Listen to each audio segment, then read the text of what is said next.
大家好啊！咁今日要開箱嘅桌遊就係呢盒啦 ，Planet Unknown 嘅豪華版。咁咧就係擺呢個 Adams Apple Games 嘅。據聞呢盒咧係佢哋第一盒出嘅遊戲啦。咁咧收到翻嚟嘅盒咧，其實你會見到呢度有條邊邊嘅，咁就比較喺桌遊入邊少見啦。咁但係我好似睇過上面啲 review 咧，開完箱之後咧，你再冚翻埋佢就會冇咗噶啦。好，一開箱就見到呢個啦，佢哋嘅轉盤就喺呢個遊戲入邊咧，你要擺放啲板塊喺度，咁就可以轉。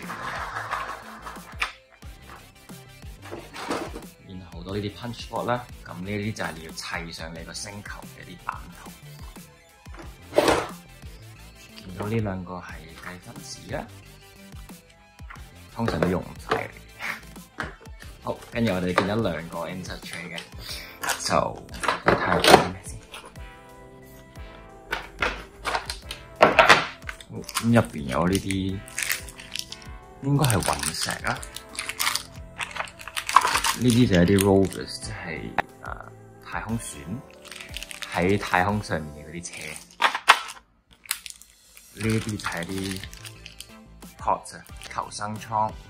咁原來呢個 version 都有 wash 嘅，不過咧上網睇啲人咧，佢哋 Kickstarter 收到貨嘅時候就覺得，哇，好似好污糟，即係平時 wash 嘅效果咧就會比呢個靚。不過就係啦，呢個豪華版都係有嘅。因為我呢盒咧就唔係 Kickstarter 上面買嘅，我就 miss 咗 Kickstarter 2021個集資。咁呢盒就係佢哋 retail version 嘅 reprint 嚟嘅。咁呢個盒入邊啦，就有啲卡牌仔啦，呢度係 event deck。事件卡啦，呢個就係一個文明卡，好似英文叫 civilization 嘅，唔知乜嘢。咁應該有啲你可以攞分嘅任務啦。呢一個咧就係喺你唔同玩家之間咧要擺一張嘅，咁就係淨係喺你兩個之間會有一個競爭。咁咧即係你對面每一個人嘅情況咧，你就唔會同佢競爭嘅，呢個只會同你左邊個玩家或者右邊個玩家去做呢個任務而攞取呢一個分數嘅卡牌。跟住呢一個就係一個，呢個應該係一個起始玩家標記嚟嘅啫，就冇乜特別嘅。呢一粒就唔知咩嚟嘅。咁你見到呢個 tray 佢都可以放喺呢一度嘅。好，然後就係 rulebook 啦。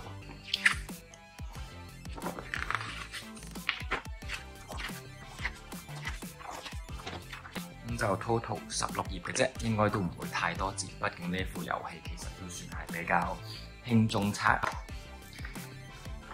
好，跟住下面呢度咧就係一啲一大沓啊！呢啲就應該係玩家嘅版圖啦。咁你嗰啲一塊一塊嘅 puzzle 咧，就係要砌上呢塊版圖嘅。咁就會見到有好多唔同嘅星球，呢度就有我諗有10幾張。係啦，呢度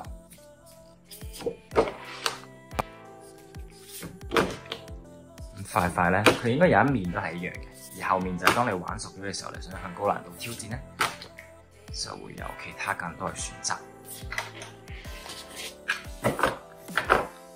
將放喺邊先，跟住再嚟個底啦，就係呢一啲都係。好似類似技能樹咁樣嘅 board 啦，就每個玩家會有一塊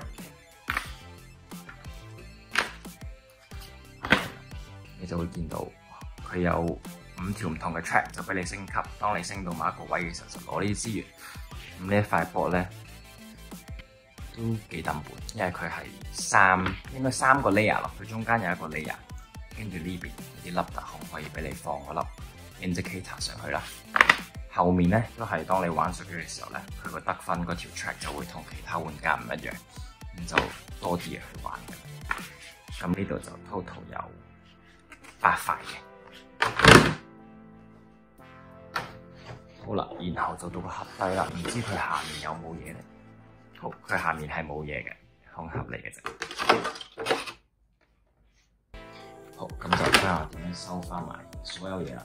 希望佢收翻埋之後咧，就唔會好似啱啱嚟嗰個狀態咁，會有嗰個空隙喺個盒嗰度。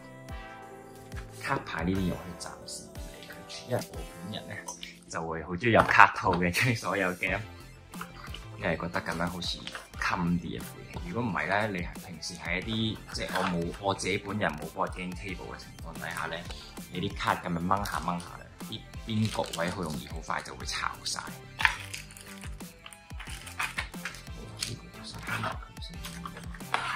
因為佢說明書入邊咧，上網睇佢就冇好仔細地同你講啲嘢要點樣擺，所以就其實你見到有空位擺落去，都有，佢應該都有預留啲空位俾你咯。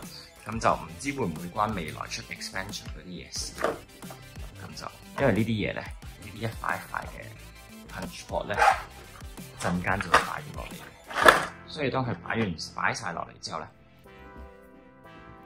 當你撳一刻嘅時候，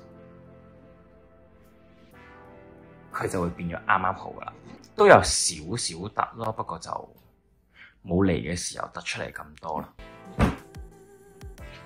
好，咁呢次就我哋呢期嘅開箱啦。咁我相信呢盒嘢香港都應該就快有到貨嘅，咁就大家可以留意下，中意拼圖遊戲嘅玩家可以留意下，因為佢就係1至6個玩家啦。咁大概一場遊戲佢呢度寫咧就70分鐘，咁但係我上網睇大概都可能係1個鐘內就完成到嘅遊戲啦。好，多謝大家收睇呢次嘅開箱，咁就如果中意嘅話可以 comment、subscribe 同埋 like 啦。我哋下次見，拜拜。